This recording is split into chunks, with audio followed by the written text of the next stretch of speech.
Ridiculed for her simple appearance at an upscale event, a black maid takes the stage and begins to sing, mesmerizing everyone with her talent and shattering their preconceived notions.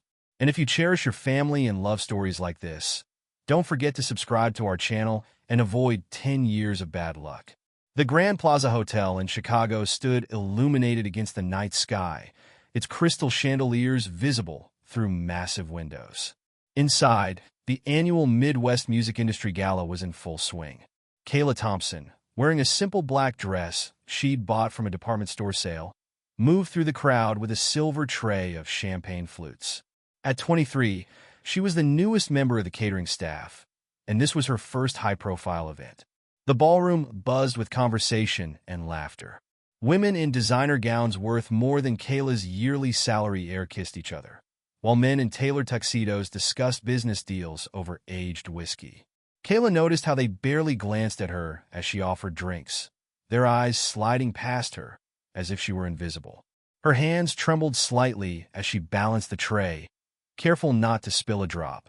She recognized several faces from music magazines, successful producers, record label executives, and artists who'd made it big. Each time she passed near their conversations, she absorbed their words, learning about upcoming projects and industry trends. This wasn't just another work shift for her, it was research. Near the grand piano, a group of socialites huddled together, their voices carrying just enough for Kayla to hear. "Did you see what she's wearing?" one woman whispered, casting a pointed look in Kayla's direction. "It looks like it came from a thrift store." Another added, "Well, what do you expect? They really should have better standards for their staff." The words stung, but Kayla kept her expression neutral. She thought of her mother, who worked 2 jobs to help pay for Kayla's vocal lessons throughout high school. Of her younger sister, who recorded all of Kayla's performances on their church choir with unwavering pride. Of her grandmother, who taught her the old spirituals that had become the foundation of her singing style. The arrival of Marcus Chun created a stir in the room. As one of the most successful music producers in Chicago, his presence drew immediate attention. He launched the careers of several major artists in the past decade, known for his ability to spot raw talent. People gravitated toward him like moths to a flame, eager to make an impression. Kayla watched as Marcus made his way through the crowd. Unlike many others in the room, he had a reputation for being approachable and genuine. She overheard him discussing his latest project, a compilation album featuring undiscovered voices from diverse backgrounds. "Music transcends social barriers," he was saying. "Some of the most powerful voices I've heard came from unexpected places." His words ignited something in Kayla. She'd been practicing for years, perfecting her technique while working whatever jobs she could find to support herself. Her vocal coach had always said she had something special, a raw emotion in her voice that couldn't be taught. Tonight could be her chance. But the thought of stepping onto that stage, in this dress, before these people, made her stomach churn. She continued serving drinks, but now with renewed purpose. She studied the schedule posted near the stage. There would be an open mic session later in the evening, ostensibly for industry professionals to showcase new talent. The sign-up sheet was nearly empty. Most established performers considered such displays beneath them. As she made another round with her tray, Kayla caught her reflection in one of the massive mirrors lining the walls. Her dress might be simple, but she stood straight and tall, her mother's words echoing in her mind. "Your worth isn't in what you wear, but in what you carry inside."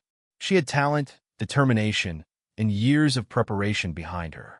The question was whether she had the courage to seize this moment. Kayla made her way toward the stage, each step feeling heavier than the last. The open mic sign-up sheet hung there, mostly empty, taunting her with possibility. She pulled a pen from her serving apron, her hand hovering over the paper. The catering manager's instructions had been clear. Stay invisible, serve efficiently, don't interact unless spoken to. Taking this step could cost her the job she desperately needed. Around her, the party continued in full swing. A woman in a red designer gown nearly bumped into her, then stepped back with a look of distaste, as if Kayla had been the one invading her space. 2 men in expensive suits glanced her way and lowered their voices, their smirks telling her everything she needed to know about their conversation. Her grandmother's voice echoed in her memory, clear as Sunday morning church bells. "Baby girl, dreams don't care what package they come in. They just need someone brave enough to carry them." Martha Thompson had worked as a housekeeper for 40 years, but she'd never let anyone make her feel small. She taught Kayla to sing the old gospels, showing her how music could lift the spirit even when the world tried to push it down. Richard Blackwood, the evening's host and owner of Blackwood Entertainment, took center stage. His presence commanded immediate attention, old money and influence personified in a custom Italian suit. The crowd hushed as he tapped the microphone, his silver hair catching the spotlight. "Welcome, distinguished guests," he began, his voice carrying the polished tone of someone used to being heard. "Tonight represents the continuation of a proud tradition. For 30 years, this gala has celebrated excellence in the music industry. We've launched careers, created legends, and maintained the high standards that separate true artistry from mere entertainment." Kayla noticed how his gaze swept over the crowd, acknowledging the wealthy and powerful while skipping past the service staff, as if they were part of the furniture. He continued, "In these changing times, it's more important than ever to preserve our traditions, to maintain the exclusivity that makes events like this special. We are the gatekeepers of quality, the arbiters of taste who decide what the world should hear." The crowd applauded, glasses raising in agreement. Kayla felt the weight of invisibility pressing down on her shoulders. Every word Blackwood spoke seemed designed to remind people like her that they didn't belong. She looked down at her simple dress, then at the sign-up sheet again. The stage itself was beautiful, a masterpiece of dark wood and subtle lighting. The grand piano gleamed under the spotlights, and the microphone stood ready, almost calling to her. Professional musicians had already performed earlier, their polished acts receiving polite applause. The open mic portion was meant to be a courtesy, a token gesture toward inclusivity that no one was expected to actually use. But Kayla knew this might be her only chance. In her bag, tucked away in the staff room, she had sheet music for the song she'd been perfecting for months. It was a piece that blended gospel roots with contemporary soul, something that showed both her technical skill and emotional depth. She'd practiced it in empty churches, in her tiny apartment, in any space she could find with decent acoustics. The catering manager walked past, giving her a pointed look. Kayla quickly adjusted her tray and moved back into the crowd, but her mind stayed fixed on the stage. She had 15 minutes until her break. 15 minutes to decide if she would risk everything, her job, her dignity, her dreams, on one moment. Richard Blackwood's words about tradition and exclusivity rang in her ears, but now they fueled something different in her. Not shame, but defiance. Not fear, but determination. Her grandmother had always said that sometimes the door you're meant to walk through looks like a wall to everyone else. Taking a deep breath, Kayla set her tray down on a service table. She walked back to the sign-up sheet, gripped the pen, and wrote her name in clear, steady letters. The hardest step was taken. Now she just had to find the strength to take the next one. When Kayla's moment arrived, the atmosphere in the ballroom had grown more relaxed as guests finished their dinner and moved on to their third or fourth glass of champagne. She had changed into her backup dress in the staff bathroom. Still simple, but clean and pressed for this exact possibility. Her hands shook as she unfolded the sheet music she'd kept hidden in her apron pocket. The MC, checking his list with obvious disinterest, announced her name wrong.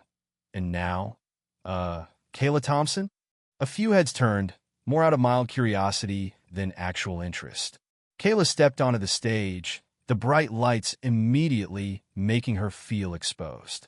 The microphone stood before her like a judge awaiting her plea. She opened her mouth to sing, and for a terrifying moment, no sound came out. The first row of guests started to shift uncomfortably in their seats. Someone coughed. Another person whispered something that made their companion laugh. But then Kayla closed her eyes, took a deep breath, and began. The song started soft, almost a whisper. Amazing grace, but not like they'd heard it before.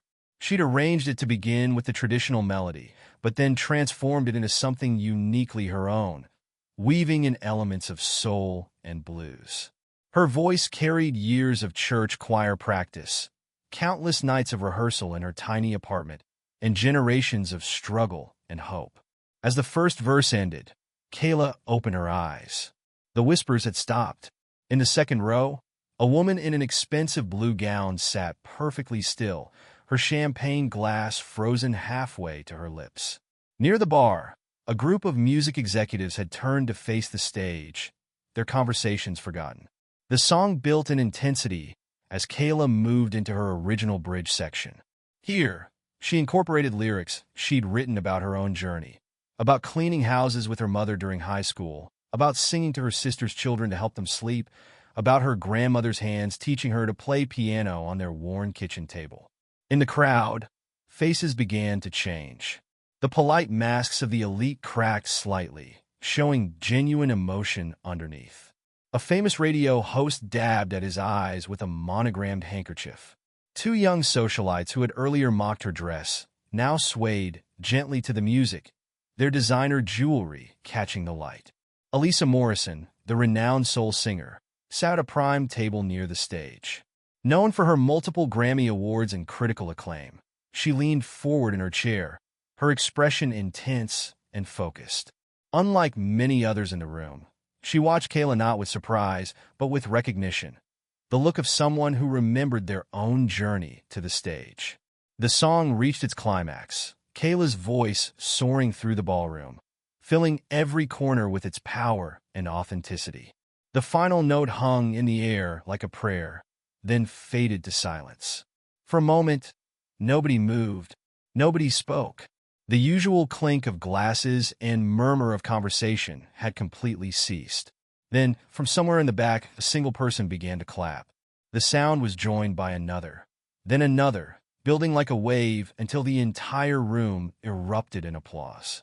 People rose to their feet, first a few, then entire tables, until nearly everyone was standing. The applause continued, punctuated by calls of bravo and genuine cheers. Kayla stood there, almost unable to process what was happening. Tears threatened to fall, but she held them back, maintaining her composure as her grandmother had taught her. The standing ovation continued. Longer than protocol required, longer than politeness demanded. This was real appreciation, genuine recognition. Through her tears, she saw Elisa Morrison rise from her seat, a warm smile on her face. The famous singer's approval seemed to validate the moment for others who might have been hesitant. Even some of those who had dismissed Kayla earlier now joined in the appreciation, though perhaps more out of social obligation than genuine conversion. The applause finally began to die down, but the energy in the room had fundamentally shifted. Kayla could feel it. Something had changed, but as she prepared to leave the stage, she had no idea that this was just the beginning of a night that would transform her life in ways she couldn't imagine. Before Kayla could step away from the microphone, Elisa Morrison was already moving through the crowd toward the stage. The legendary singer carried herself with natural grace, her emerald evening gown catching the light as she ascended the steps. The audience's murmurs grew excited.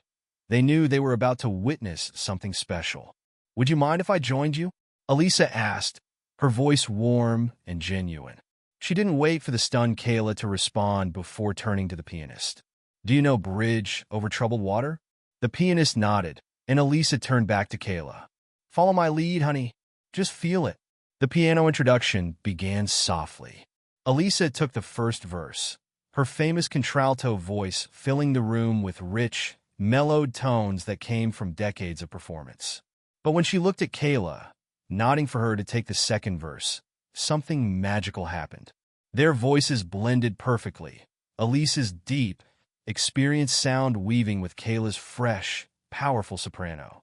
They hadn't rehearsed, hadn't even discussed how they would share the song, but something instinctive passed between them. When they hit the chorus together, several people in the audience audibly gasped. The performance transformed from a simple duet into something more meaningful. Here was one of music's biggest stars sharing the stage with a waitress, treating her as an equal, creating something beautiful together. The symbolism wasn't lost on anyone in the room. Even the serving staff had stopped to watch, trays held forgotten at their sides. As they built toward the song's climax, Elisa and Kayla circled each other on stage, their voices rising and falling in perfect harmony. The pianist, caught up in the moment, added flourishes that made the familiar song sound new. The audience was completely captivated, many recording the moment on their phones despite the gala's strict no-recording policy. When they finished, the applause was deafening. This time, there was no hesitation. Everyone was on their feet instantly. Elisa grabbed Kayla's hand, raising it high in a gesture of triumph and solidarity.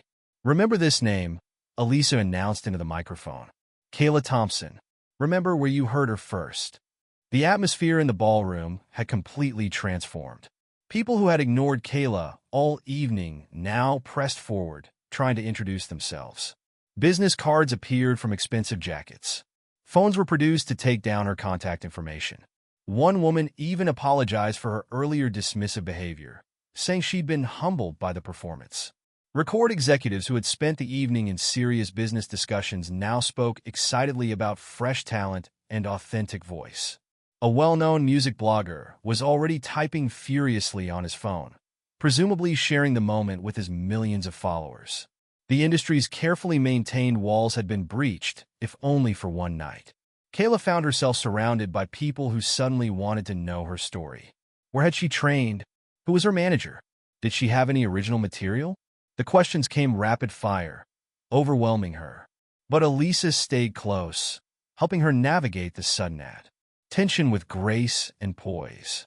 "Take their cards," Elisa whispered during a quiet moment. "But don't promise anything tonight. This is your moment. Let them chase you for a change." She squeezed Kayla's hand reassuringly.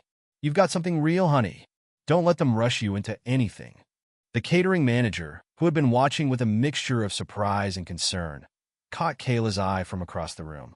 Instead of the reprimand she expected, he gave her a small nod and a thumbs up. Another barrier broken, another small victory. As the excitement continued to swirl around her, Kayla caught glimpses of different reactions in the crowd. Most were genuinely moved and excited, but some watched with calculation in their eyes, already thinking about how to profit from this discovery. And a few, notably including Richard Blackwood, observed from the periphery with unreadable expressions. Marcus Chun, the renowned producer, waited until the initial frenzy around Kayla had subsided before approaching her. He found her near the refreshment table, where she'd retreated to catch her breath. "That was quite an entrance into the industry," he said, offering her a glass of water. "Though I suspect you've been preparing for this moment for a long time." Kayla accepted the water gratefully, her hands still trembling slightly from the adrenaline. Marcus guided her to a quiet corner of the ballroom, away from the continuing buzz of excitement. His manner was different from the other executives who'd approached her, less aggressive, more genuinely curious. "Tell me about your background," he said, settling into a chair. "And not the polished version you're probably already learning to tell. I want to hear the real story." There was something in his direct gaze that made Kayla feel safe being honest. She told him about growing up on Chicago's South Side, about her mother working extra shifts at the hospital to pay for voice lessons. She described singing in church from age 5, how her grandmother would sit her at their old upright piano and teach her the spirituals that had been passed down through generations. "My sister recorded all my performances on her phone," Kayla said, smiling at the memory. "Even when I was just practicing in our kitchen.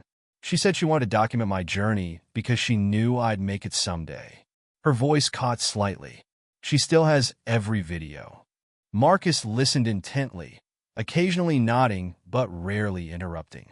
When Kayla mentioned teaching herself music theory from borrowed library books, his eyes lit up with recognition. He'd done something similar at the beginning of his career, learning production techniques from outdated manuals because he couldn't afford classes. As they talked, Kayla noticed different reactions from people passing by. Some smiled encouragingly, while others whispered behind their hands.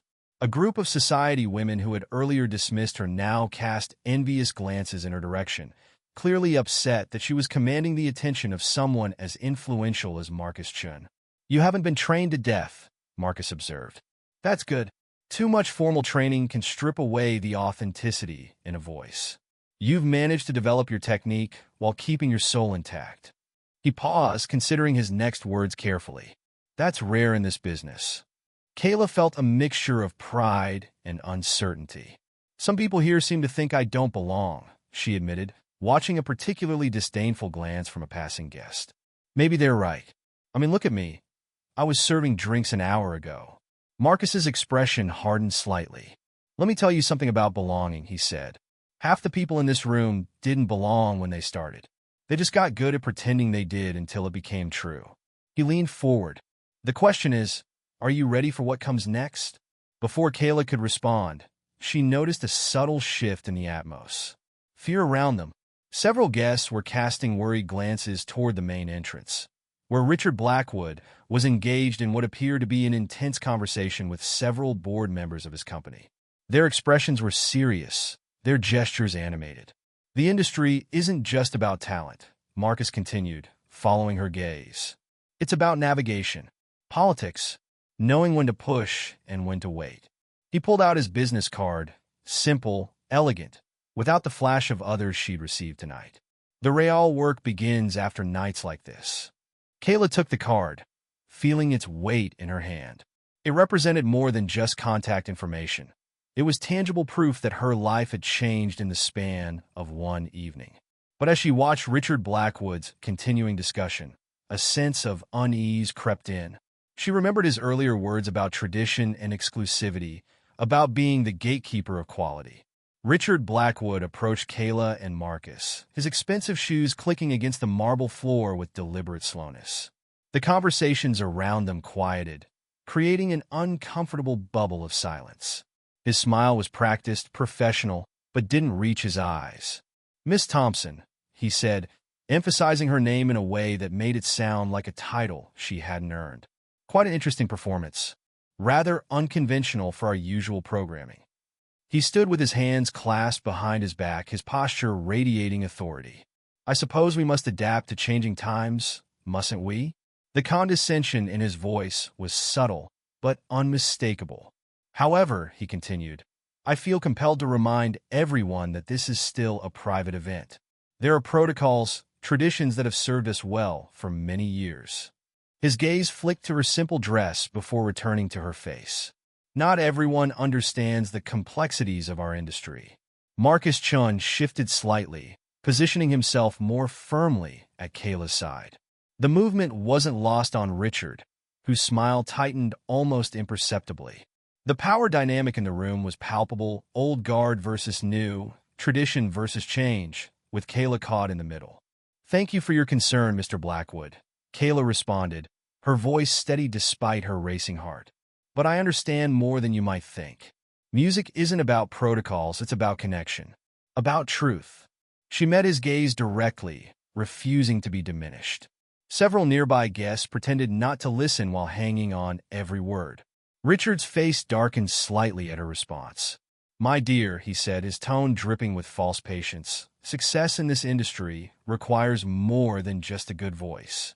It requires an understanding of propriety, of one's proper place in the grand scheme of things." The words hit their mark, designed to remind everyone that just hours ago, she had been serving their drinks. But before the sting could fully register, Kayla felt a hand on her shoulder. It was Elisa Morrison, who had approached silently during the exchange. "Kayla," Elisa said warmly, deliberately ignoring Richard, "come meet some friends of mine. There are several people you should know." She began steering Kayla away, but not before adding, "And Richard? The grand scheme of things isn't as grand as it used to be." As they moved through the crowd, Kayla found herself surrounded by a protective circle of new allies. Artists, producers, and even some younger executives who had been moved by her performance created a buffer between her and the old guard represented by Richard Blackwood. "Don't let them shake you," one veteran songwriter whispered. "They did the same thing to me 20 years ago. The industry needs new blood, whether they admit it or not." Others shared similar stories of breaking in, of facing resistance, of proving themselves despite the odds. Marcus rejoined them, his expression serious. "Richard Blackwood represents a dying perspective," he said quietly. "But dying things can be dangerous. They tend to lash out." He exchanged a meaningful look with Elisa. "You've made an impact tonight, Kayla. That makes you both valuable and vulnerable. The weight of his words settled over Kayla. She looked around the ballroom, seeing it with new eyes. The glittering chandeliers, the expensive clothes, the practiced smiles. It all seemed less intimidating now, but more complex. She had cracked the facade, but in doing so, she'd also made herself a target. "I won't back down," she said, more to herself than to those around her.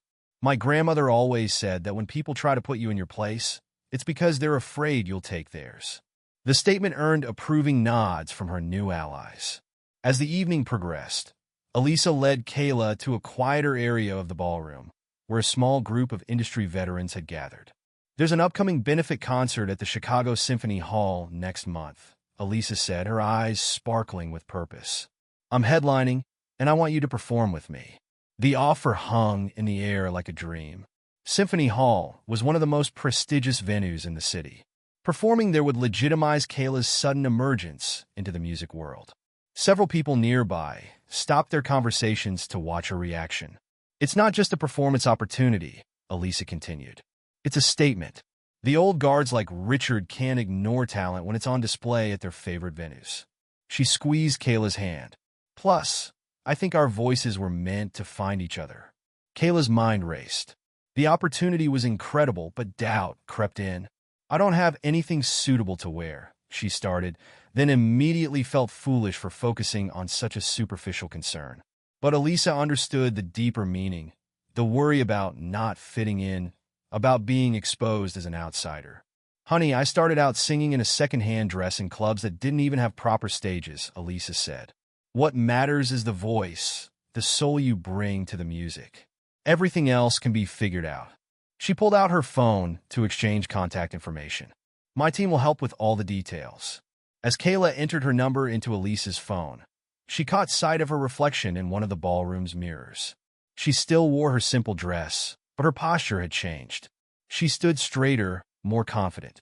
Yet something felt unsettled, like she was balanced on the edge of a precipice. Near the bar, Richard Blackwood was engaged in what appeared to be a heated discussion with another man. Their voices were low, but their body language spoke volumes. Richard gestured in Kayla's direction several times, his face flushed with barely contained anger. "Don't look now," Marcus murmured, appearing beside her, "but I think Richard's having a hard time accepting the changing of the guard." He took a sip of his drink, observing the scene carefully. He's used to controlling who gets opportunities in this town. The weight of the situation pressed down on Kayla. She thought about her family, her mother who worked endless shifts, her sister who believed in her without question, her grandmother who taught her to hold her head high no matter what. Would they understand the world she was stepping into? Would they recognize her if she succeeded? Just then, she overheard fragments of Richard's conversation floating across the room. "Doesn't understand her place. Making a mockery of everything we've built. Need to handle this situation." The words were followed by a burst of low, bitter laughter. The sound sent a chill through Kayla. She looked at Elisa, who had also heard the exchange. The veteran singer's expression was grim but determined. "Welcome to the real music industry," Elisa said softly, "where talent is just the price of admission. The real test is whether you can survive the politics." Marcus pulled Kayla aside, his expression serious. "Listen carefully," he said. "What you did tonight was brave and authentic. But Richard Blackwood didn't build his empire by letting others change the rules. If you're going to make it, you need to be prepared for what comes next." The weight of Richard's words settled over Kayla like a heavy cloak. She excused herself, needing a moment alone, and found a quiet corner near one of the ballroom's tall windows. The Chicago skyline glittered beyond the glass, a reminder of how far she'd come from her South Side beginnings, and how far she still had to go. Through the reflection in the window, she watched Richard and his associates continuing their conversation. Their disdain was no longer hidden behind polite smiles. She caught phrases like "needs to be taught a lesson" and "remember what happened to that jazz singer last year." Each word felt like a physical blow, challenging not just her presence but her right to dream. The jazz singer they mentioned, Kayla remembered reading about her. A promising talent who'd challenged the status quo, only to find herself blacklisted from major venues. No one could prove Richard's involvement, but the industry whispers had been clear. The memory made Kayla's earlier triumph feel suddenly hollow. But then she felt a presence beside her. It was a group of younger artists, led by a successful R&B singer named Marcus Jones. "Don't let them get in your head," he said, nodding toward Richard's group. "Some of us have been waiting for someone to shake things up around here." More people joined their corner. Musicians, songwriters, producers who'd fought their own battles against the industry's rigid hierarchy. They shared stories of resistance and resilience, of finding ways to succeed despite the obstacles placed in their path. Their solidarity was a quiet rebellion against the old guard's attempts at intimidation. "The industry is changing," a young producer named Sarachin said. "Richard and his crowd know it, and that's why they're scared. Your performance tonight wasn't just about music. It was about breaking down walls that should have fallen years ago." Kayla absorbed their words, drawing strength from their support. She thought about her grandmother's wisdom. When they try to dim your light, shine brighter. The memory stirred something deep within her. Not just determination, but a responsibility to those who would come after her. Looking around the ballroom, she saw other service staff watching her with barely concealed hope. Her success tonight had changed something for them too, shown them that the barriers weren't as impenetrable as they seemed. She couldn't back down now, not when her struggle represented something larger than herself. "You know what's funny?" Elisa said, rejoining the group. "Richard doesn't realize he's already lost. The moment you opened your mouth to sing, you changed the game. People saw something real, something authentic. That's what scares him most." The night was winding down, but the energy remained charged with possibility and danger. Richard's group had moved to the center of the room, their presence a reminder of the power they still held. But they were no longer the only power in the room. As conversations flowed around her, Kayla made a decision. She wouldn't let fear of Richard's threats overshadow what she'd accomplished. She had found her voice, not just in music, but in standing up for herself and what she believed in. The question now was how to use that voice. With renewed determination, Kayla approached the small stage once more.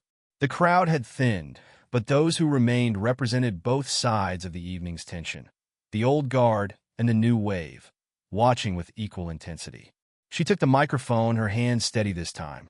"I'd like to say something if I may," she began, her voice clear and strong.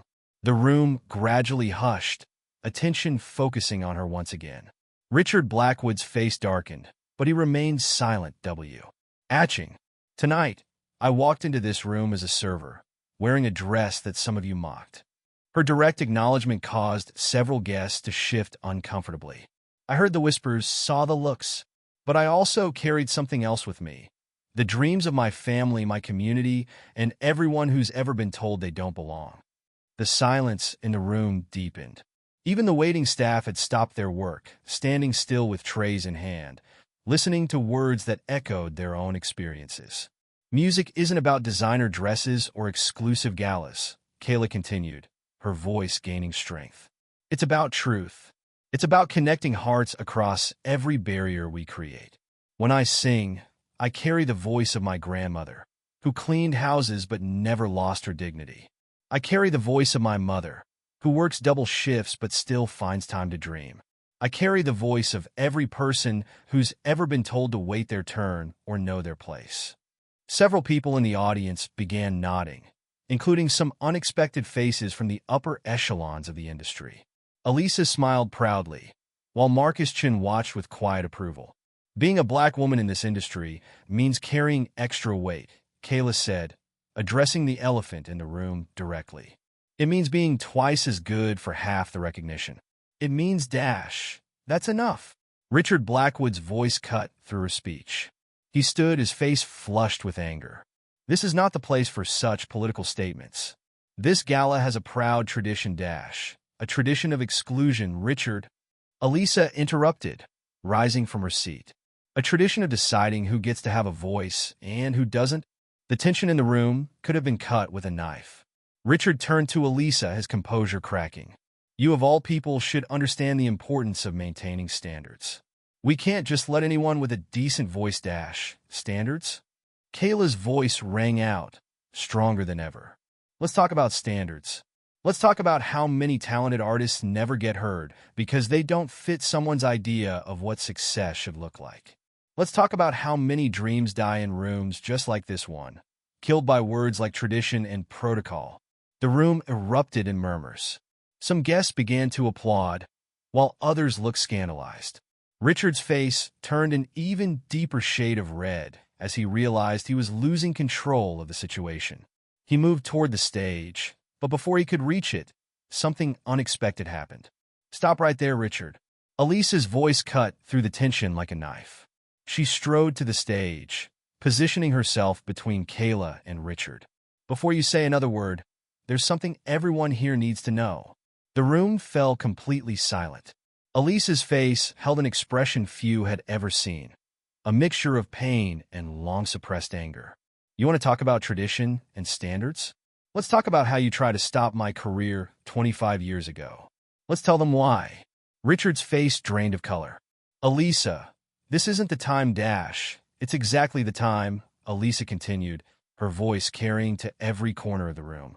"Ladies and gentlemen, let me tell you about Richard Blackwood, my half-brother, who couldn't stand the idea of his father's illegitimate daughter becoming more successful than him." The revelation sent shockwaves through the ballroom. Guests gasped. Phones were quickly pulled out, and the industry's rumor mill began churning at full speed. Richard stood frozen, his carefully constructed facade crumbling. "You didn't just try to stop my career," Elisa pressed on, years of silence finally breaking. "You've tried to stop every artist who threatened your idea of what the industry should be.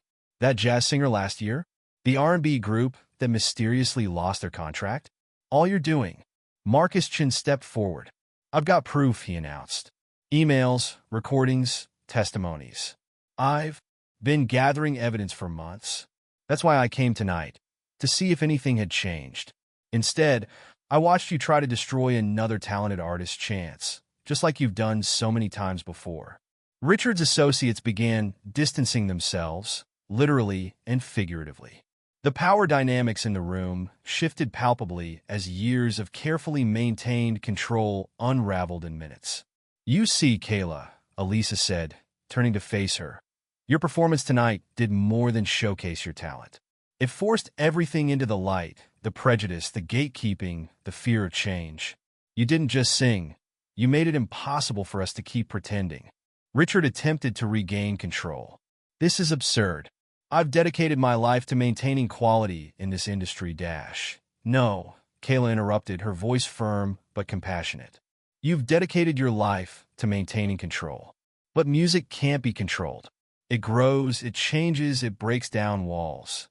That's what scares you, isn't it?"